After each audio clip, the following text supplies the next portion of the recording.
ብድር አለብኝ። ዝም በል ጀኛ ሰላም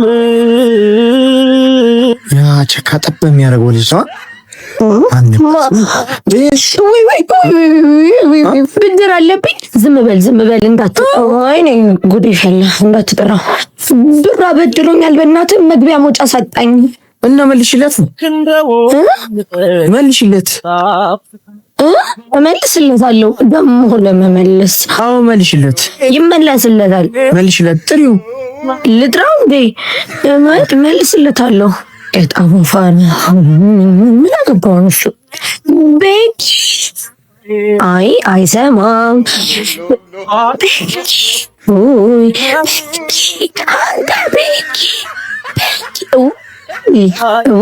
በእናትህ እድሉ አመለጠው። እኔማ ገንዘቡን እዛ ልሰጥ መልሽለት። ምን አሽቃበጥህ? ካልጠራሁት ቁሌ ሊጣልክ። አንቺ መልሽለት። ጠንቀም እሰይ መልሽ